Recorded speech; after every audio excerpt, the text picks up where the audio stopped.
Friday, the final day of the week. These are the voyages of the program Unsportsmanlike Conduct. Its ongoing mission to explore strange new movies, to seek out new bits and new edifications, to boldly go where no radio program has gone before. Oh, Kent's Movie Club. It's Kent's Movie Club. Kent's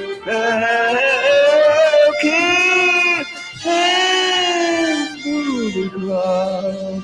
It's Kent's Movie Club.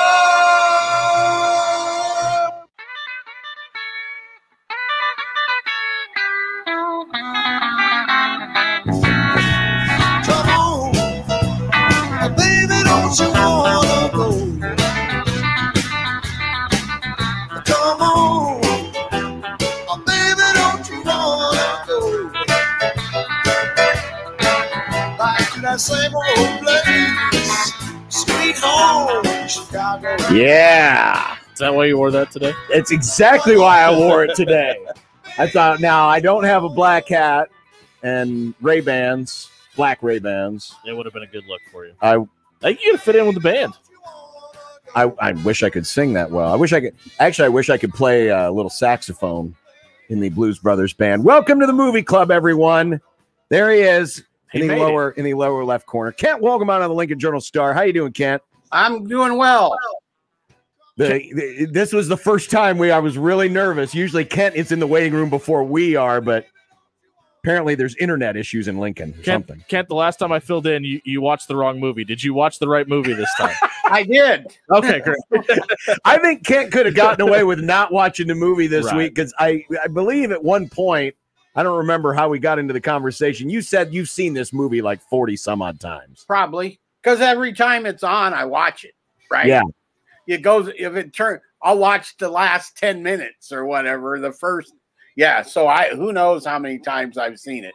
And I did misspeak the last time. The first movie I actually reviewed in college wasn't this. I was messed up. It was Animal House. Well, it's pretty close. I mean, yeah, same genre almost. Because in some ways, as we get into the conversation about this movie, it was the success of Animal House and Belushi becoming a big star that really got this project kind of off the ground.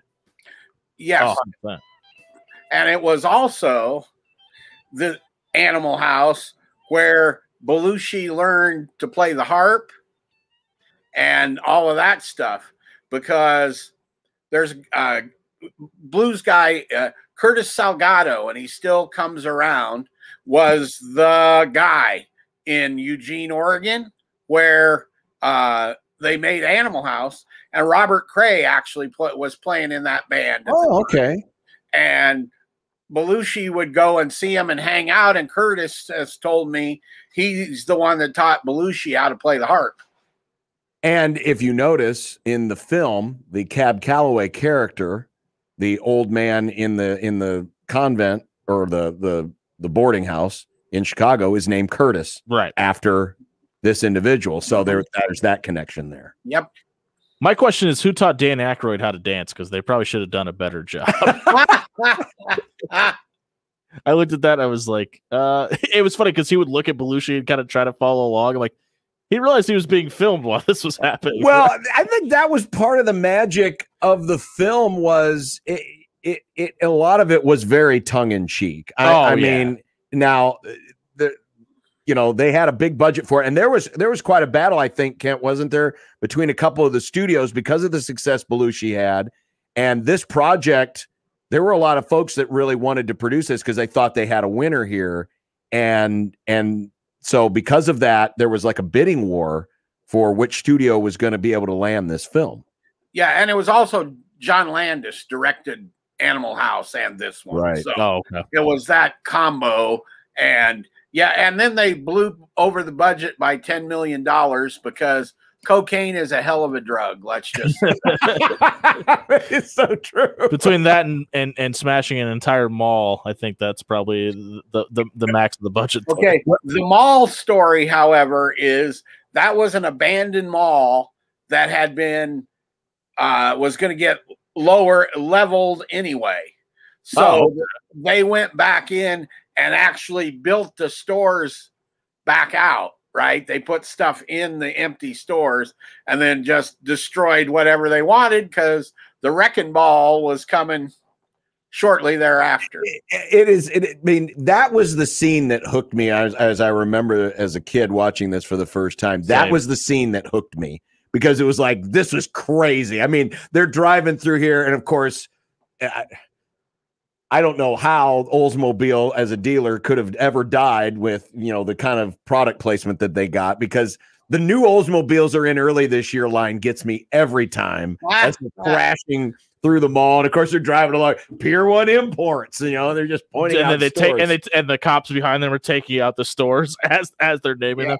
There was something about the 3 cop cars taking out of Krispy Kreme donuts that got a deep chuckle out of me. I don't know what it was. But this film held the record until the sequel, which we'll never watch on this show because I'm sorry, I was very disappointed by it. But this movie held the record for the most crashed cars until Blues Brothers 2000. And I think now the record is held by one of the Fast and Furious movies or something. Gotta be right. And I have no way to verify that this is true or not. But what the legend is anyway, is that they wrecked the same cars over and over and over and over. Right? It didn't look like that. Their Dodge 100 different cars. They wrecked the same 20 cars, and then they go film something else, bring those 20 cars back to life, and wreck them again. There was, and I did read this today. They did have an on-set repair shop just for cars.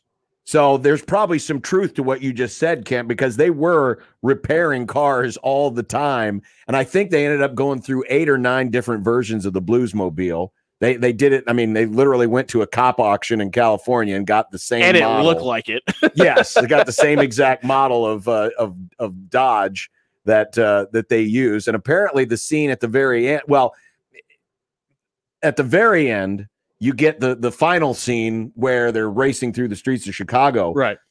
They actually did. And if you've ever been to downtown Chicago and you go through the Daily Center, it looks exactly the same as in the movie. The new Picasso is hanging outside. Oh, that's the place with the Picasso. I look for it all the time when I'm in Chicago. But they actually did drive through the lobby. That was not a set. They actually did drive through the lobby of the Daily Plaza. But they put up. They took down the regular glass and they used some kind of something else that was like cheaper. Sugar glass or but whatever. They did apparently do some damage to the tiles in the actual building because you had this, 4,000-pound Dodge rolling over it. And that had to be approved by the mayor. And here's a little more inside. Jane Byrne had just been elected mayor the year before. Okay. And followed a Daily, right? Old Man Daily. And Daily would not. There were hardly ever any movies filmed in Chicago when he was the mayor, if you look.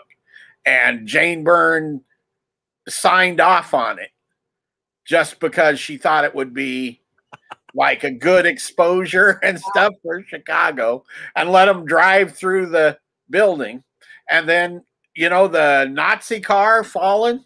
Yes. That's really a Pinto. They dropped it from a helicopter. They actually dropped that Pinto from a helicopter. They had to get FAA permission, and they dropped it onto an empty lot. Oh, my God.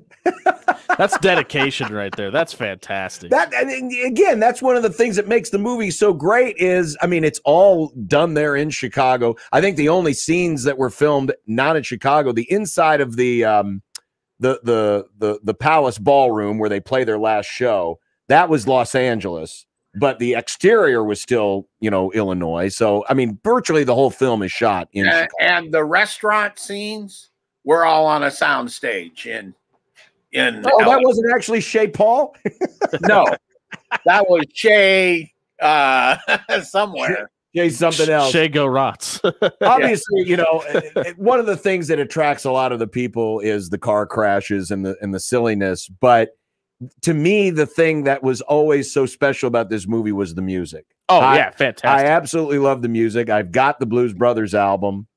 You know, I've got many of their songs loaded into my phone. Well, when you look at the cameos, there's no way it could be bad. No, I mean, and this was something I saw, Kent, as I was doing some research. Apparently, there were people in the studio who didn't like that Aretha Franklin and James Brown and Cab Calloway and John Lee Hooker were in this film because they didn't think Ray Charles, that they weren't contemporary enough. Correct. That they hadn't, you know, they hadn't had hits for a while. And so, and I'm just thinking of how this movie would sound without those people who were the cornerstones of rhythm, blues, and gospel music. If they're not in the film, it changes everything for the worse. They wouldn't have made the film. Aykroyd wouldn't have. Aykroyd wrote this, right? And when he wrote it, it was over 400 pages. Your average movie script is way under 200. And I think this one ended up about 175, which is still long, right? Yeah. And so John Landis basically cut over half of Aykroyd's movie out. But the whole point of the movie was to get these people. So they wouldn't have done it, right? They just wouldn't have done it if they couldn't get it. But they're right. Aretha hadn't had a hit since the mid-70s. You know, John Lee Hooker was playing Larry Showcase here in Lincoln. And not a joke. Really? I mean, I saw him play a 150-seat place. You know, James Brown was in it was before Living in America where, you know, he kind of had that comeback. Yep. And the only one that really had I don't know exactly how to put it, that had a continuing career was Ray Charles. Mm-hmm. You know, I think the year before that or the year after it came out, I saw him at the Orpheum, right? Wow. That level of, but yeah, the rest of them were not at near the peak of their popularity. And then, of course, the guys in the band, Steve Cropper and Duck Dunn were from the Stax band, you know, in Memphis. Right. And Cropper, Duck's dead, but I've talked and I interviewed him, but I've talked to Cropper a few times, and Cropper said, you know, they put together the band and that band actually played. Now, some of the performances are lip synced, but some of them are straight up 1 take, 2 take live performances. Well, when you're dealing with musicians of that level, it's probably not too difficult to do. Yeah, in fact, well, a lot of these guys also were in the skits, you know, when they were on SNL. The only original band member that wasn't in the film was Paul Schaefer, who, of course, we all know is David Letterman's band leader. Yep. He's in the skits, but he couldn't make the movie because there was conflict, apparently. Yes, and according to Mr. Schaefer, he and Aykroyd had a falling out over the fact that he wouldn't quit Saturday Night Live to go make the movie, which he would have had to do, right? Oh. And so then once they started touring, when they put the record out and stuff, Paul Schaefer, they brought him back to run the band. So the falling out didn't last long, but it did last. Because there was money involved. Correct. It's weird how that works. Going back to the music, I'm a young. This movie introduced me to a lot of these older music. Like Cab Calloway, I had no idea who he was. I first watched it with my dad when I was 10, I think. And that introduced me to Cab Calloway and all these other important blues rhythm musicians. So to think that they didn't originally want them in the movie is kind of mind-blowing to me, because I think it's keeping them alive musically. Well, welcome to Hollywood brainlessness. You know, they make those kind of stupid decisions all the time. And now this thing really is almost a historical preservation thing for these people because they're all gone. All the featured, Right. you know, James Brown, Ray Charles, Aretha, Hooker, they're all gone. They're all dead. Most of the band guys are gone. Yeah, from the film. I mean, Aykroyd is still with us. Cropper is. Yeah, but there's not Lou, the saxophone player, still around. Is Frank Oz still alive? right. Oh, yeah, Frank But Oz, Frank Oz and Spielberg are both still with us. Right, and they made cameos. Twiggy is still around, I think, but Carrie Fisher's no longer around. Yeah, there's not many people around from this film. You know, speaking of the studios and ignorance and all the other thing that I read when I saw this, there was, and I'm trying to find the idiot's name, but there's a guy who ran a lot of film theaters out on the West Coast. Oh man, it was Man Theaters. Man Theaters would not run this film because of all of the black stars and the black musicians in this film. They would not run this movie because they didn't want that audience. And think about how far ahead of the time this movie was. In that sense, because I mean, just the fact that they used the N-word in this movie, it just kind of shows you the times it was in, and that that they were willing to put. I mean, even in 1980, that was still kind of risky to do because there were movie theaters like that thought, well, we can't. A, it won't sell, but B, we can't use this presentation. And surprise, surprise. Once it had a big opening weekend, Man Theaters changed their mind. Gee, I wonder why. Kind of to piggyback on what Nick said, because this movie came out 8 years before I was born. And I was kind of giving John a hard time about it yesterday because I remember watching it when I was younger and I hadn't seen it since. And then I didn't know who Aretha Franklin was when I was 10 years old. And when I seen her on screen, it hit me and I knew who she was right away. The only person I recognized was Ray Charles, probably because of the fact that, you know, he did have a bigger career than most of these people in my lifetime. And then even James Brown, I know who James Brown is now, and it hit me then. I forgot he was in the movie too. And I think it really gave people that hadn't seen or heard a lot of rhythm and blues the opportunity to hear the music, which was kind of the shtick at the cowboy bar where they're like, we're going to play some stuff that maybe they haven't heard before. And obviously they had to ease them into it a little bit, but country and Western. Yeah. They both Stibbs and Josh hate it when I use country and Western. Because the reason I do it is because of this film. I mean, I can't tell you how many lines I quote from this film.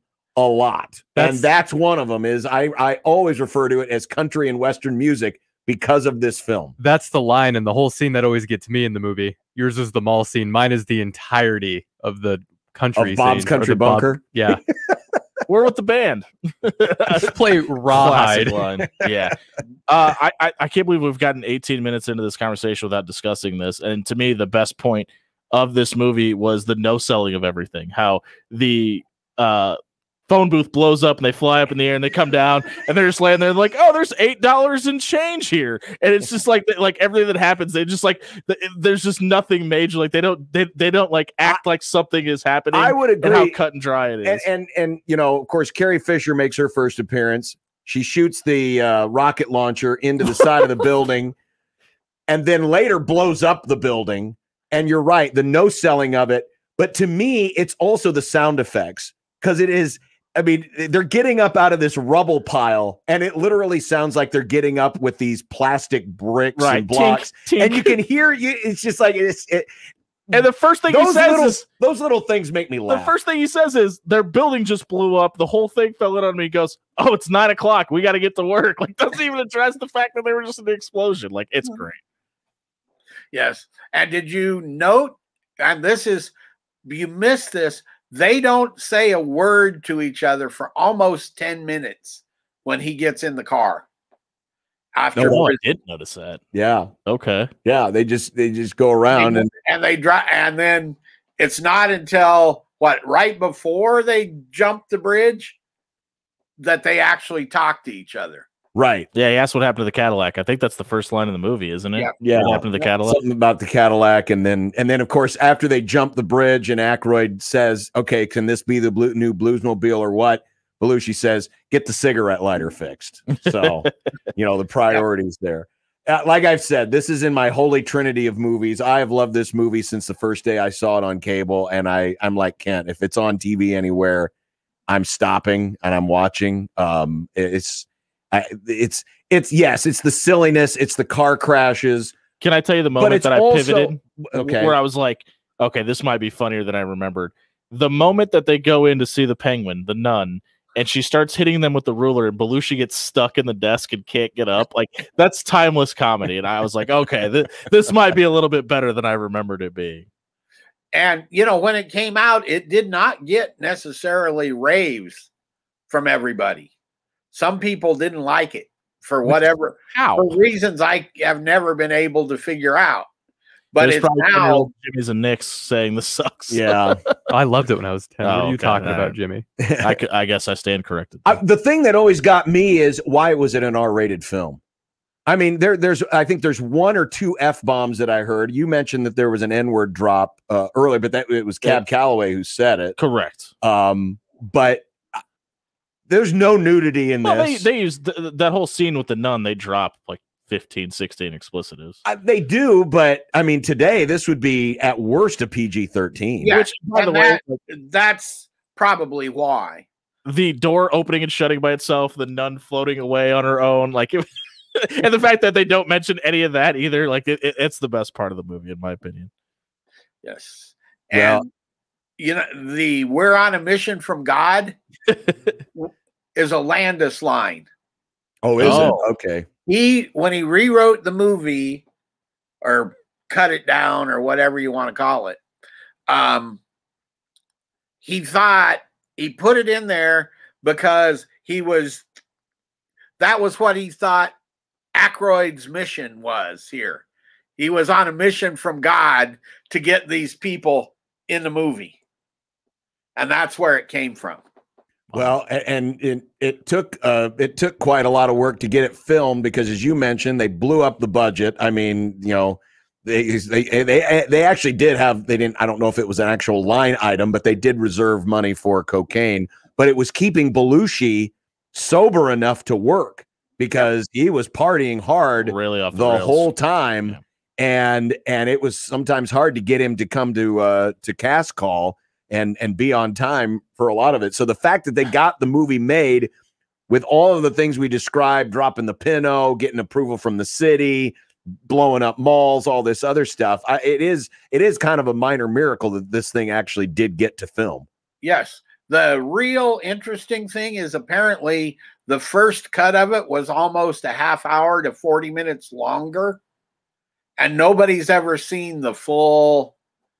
I don't know what else they could have put in there. I don't either. But, you know, it's funny because if you go back and you watch the very beginning, they drag out that beginning. You mentioned it was 10 minutes before they actually talk to each other. But the whole beginning of the film, you know, they're kind of scanning over the oil. I don't even know what the heck they're shooting over, but it looks like it's Joliet. And then look like it was in Chicago, though. But that is they shot that at the prison. Right. Oh, wow. But marching him from one end of the prison to the other and everything. I mean, they kind of, there were some, they let this movie breathe. I love the no smoking in this area sign. I mean, just kind of told you the times that they were in. Yeah.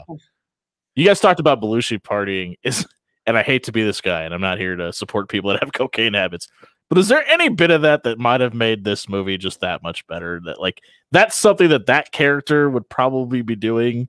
And it's just like, okay.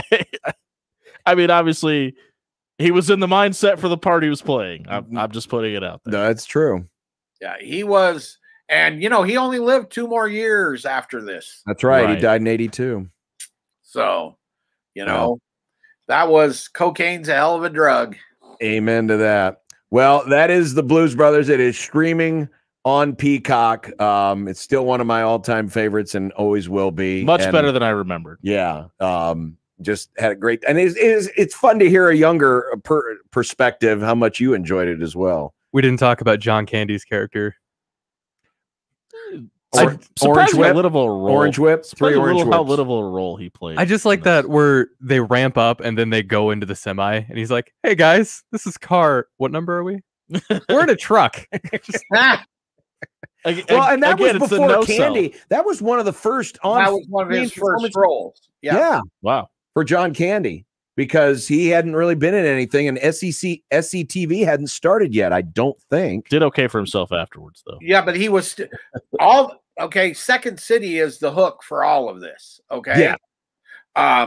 Because the way that Aykroyd and Belushi met each other is that Belushi came to Second City to try to essentially steal people for National Lampoon.